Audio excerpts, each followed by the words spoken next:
Nous tous qui avons été baptisés en sa mort, savez-vous ce que cela signifie d'être saisi par l'Esprit et d'être planté avec Christ en sa mort?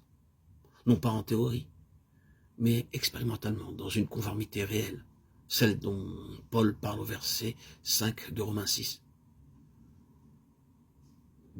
Baptisé en sa mort, enfants de Dieu, frères et sœurs en Christ, mes chers amis, je vous supplie de ne pas recevoir ce message à la légère.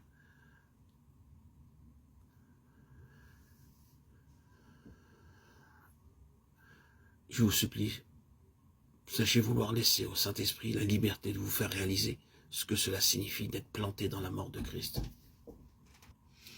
C'est seulement ainsi que vous deviendrez conforme à l'image de Christ. Il n'y a pas d'autre moyen. Être baptisé, c'est-à-dire disparaître dans sa mort. Notre vieil homme a été crucifié avec lui.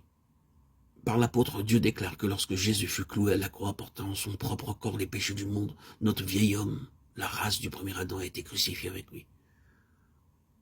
Telle est la déclaration de Dieu au sujet du calvaire. Certains incrédules disent, c'est le récit que Paul en fait, c'est sa manière de voir. Non, non. Il faut se rappeler que ce fut Jésus lui-même qui révéla son évangile à Paul et non les hommes. Galates 1,12. Christ expliqua lui-même sa croix à Paul, lui montrant que la race déchue, la vieille création, fut aussi clouée sur la croix et qu'elle y mourut avec lui. Voilà quel est le secret de la victoire sur le péché. Ce n'est pas vous qui vous séparez du péché, c'est en saisissant votre position dans la mort de Christ et en consentant à être greffé avec lui, vous comptant vous-même mort au péché, que le Saint-Esprit opère cette séparation du péché, qu'il vous amène à réaliser en fait cette œuvre de délivrance qui en résulte. Le Saint-Esprit ne manque jamais de rendre témoignage à l'œuvre du calvaire, du moment où, en toute sincérité de cœur, vous désirez être délivré de la puissance du péché. Il n'y a pas un péché, fût-il le plus grand, qui ne puisse disparaître de vous et vous laisser libre. S'il est mort, il est mort une seule fois pour le péché. Mais maintenant qu'il est vivant pour Dieu. Mettez-vous aussi bien dans l'esprit que vous êtes mort. Romains 6, 10, 11.